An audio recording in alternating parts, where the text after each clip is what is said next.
सच बोलने से फायदा होता है या झूठ बोलने से फायदा होता है? हमें लगता है कि जब हम झूठ बोलते हैं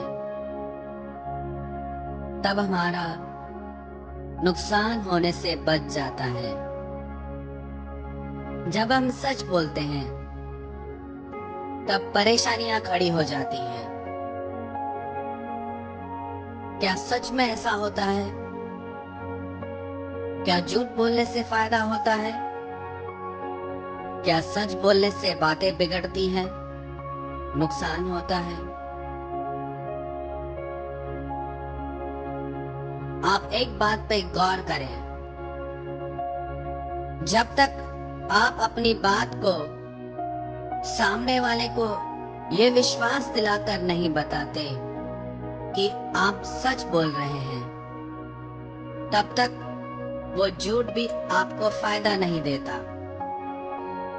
जब आपकी बात को कोई सच मानता है, तभी आपको उस झूठ से लाभ होता है।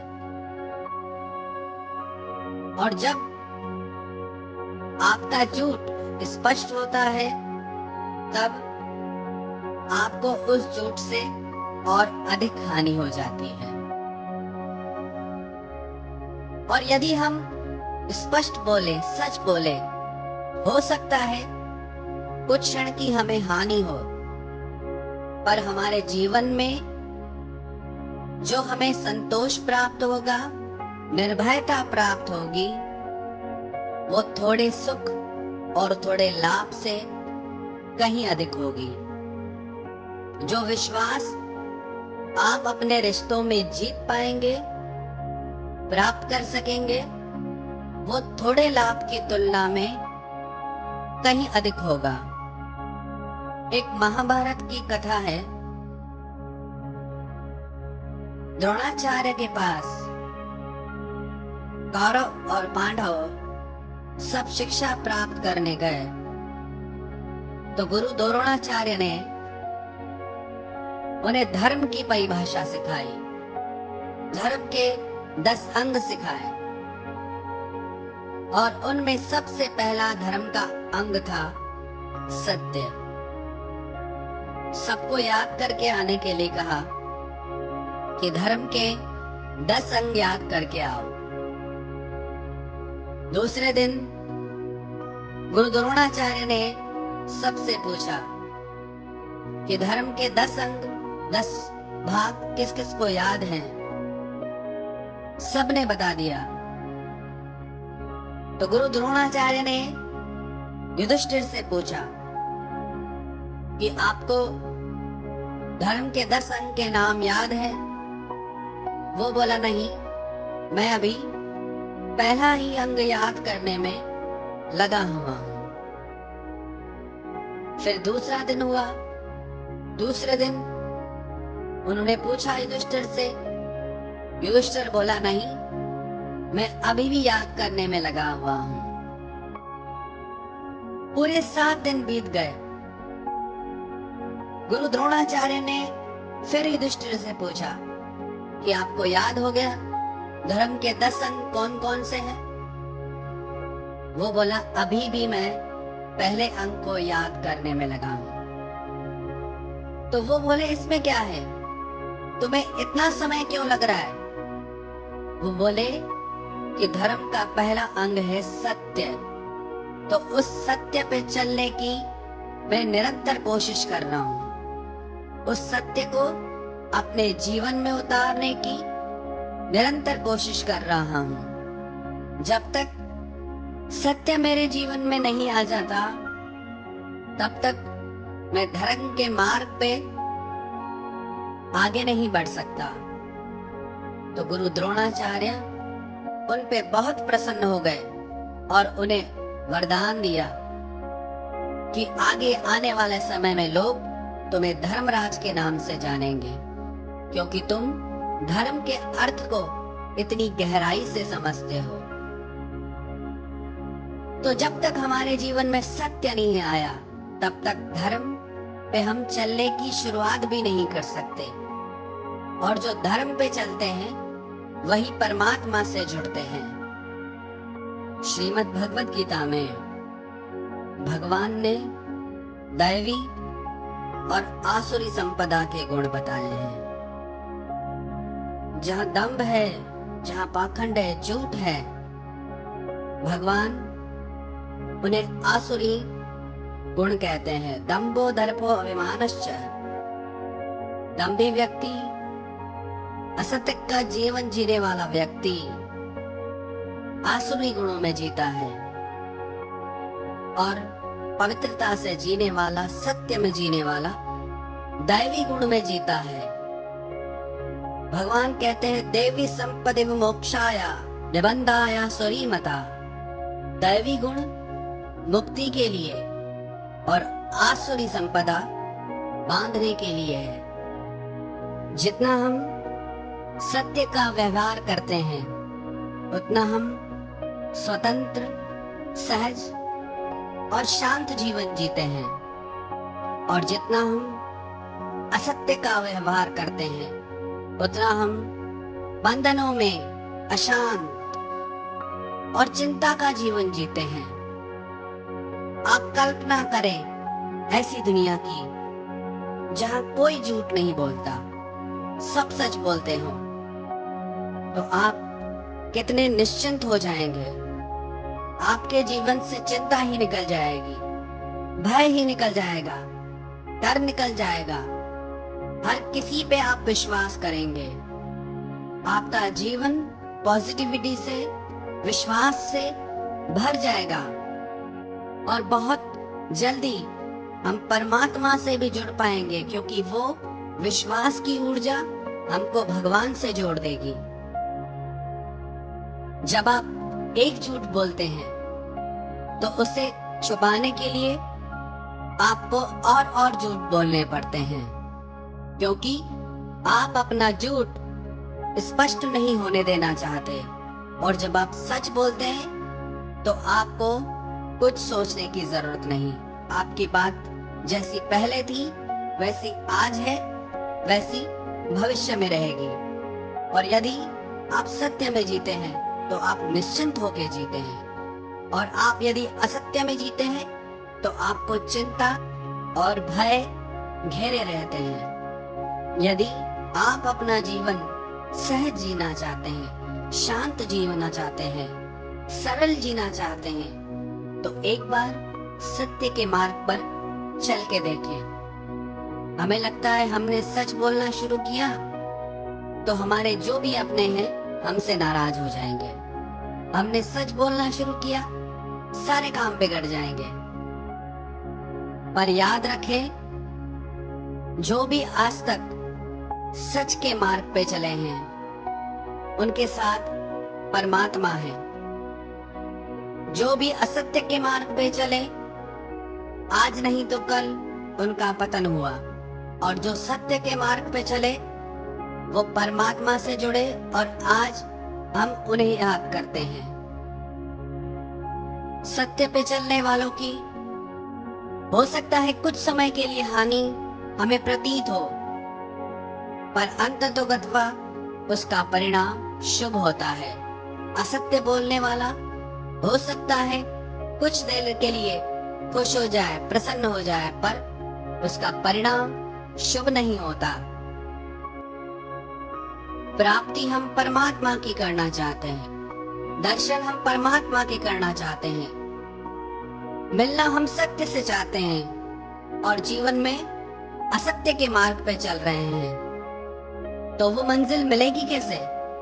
यदि आप भगवान से जुड़ना चाहते हैं, आनंद से जुड़ना चाहते हैं, सुख से जुड़ना चाहते हैं, तो सत्य के मार्ग पे चलना शुरू कर।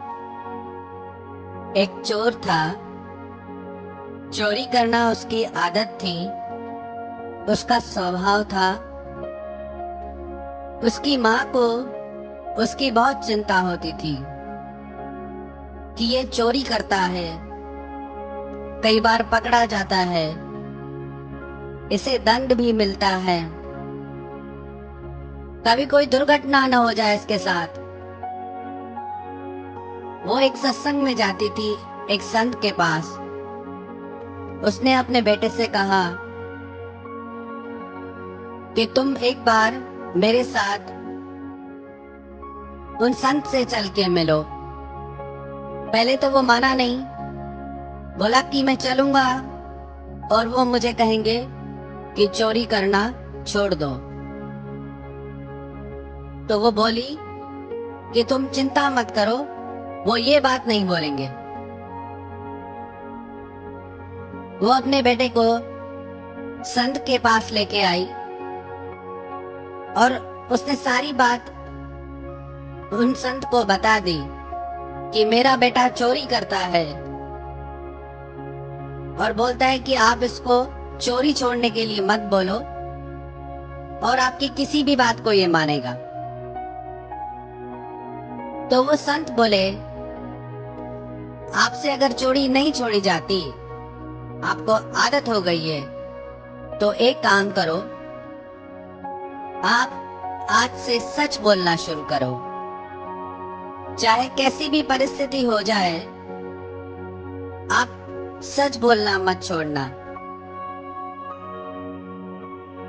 और सच बोलने के अभ्यास से आपकी एक दिन चोरी भी छूट जाएगी, क्योंकि जिसके जीवन में सत्य है वहां दुर्गुण नहीं रह सकते। एक दिन वो राजा के महल में चोरी करने गया।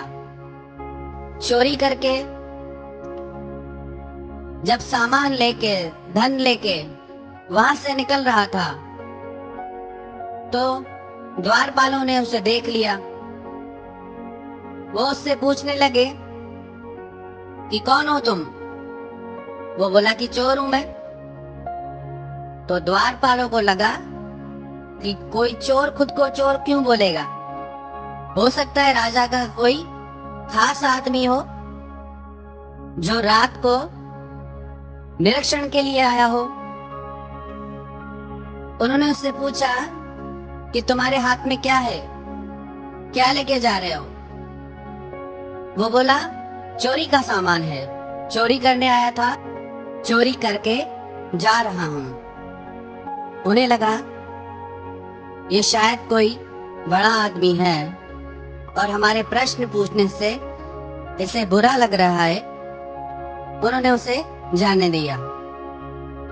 जब वो घर आया, वो चिंतन करने लगा कि जब मैं झूठ बोलता था तब मुझे सब मारते थे, अपमान करते थे, दंड देते थे।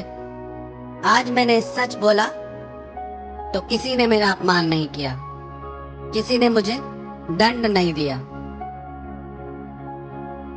उसके मन में यह विचार आया कि आज के बाद मैं चोरी नहीं करूंगा। सुबह को जब राजा को यह बात पता चली कि राजभवन में चोरी हुई और कोई चोर चोरी करके गया, तो राजा ने द्वारपालों से पूछा कि तुमने उस चोर को रोका क्यों नहीं? उन्होंने कहा कि महाराज, हमें लगा कि वो कोई खास व्यक्ति है। जब हमने उससे पूछा कि तुम कौन हो, वो बोला मैं चोर हूं। जब हमने उससे पूछा कि अपने साथ क्या लेके जा रहे हो, वो बोला मैं चोरी करके धन लेके जा रहा हूं। हमें लगा कि कोई खास आदमी है, कोई चोर। स्वयं को चोर कैसे बोलेगा? राजा भी हैरान हुआ। राजा ने कहा उसे पकड़ के लाओ। जब उसे पकड़ के राजमहल में लेके आए, तो राजा ने उनसे पूछा कि क्या चोरी तुमने की?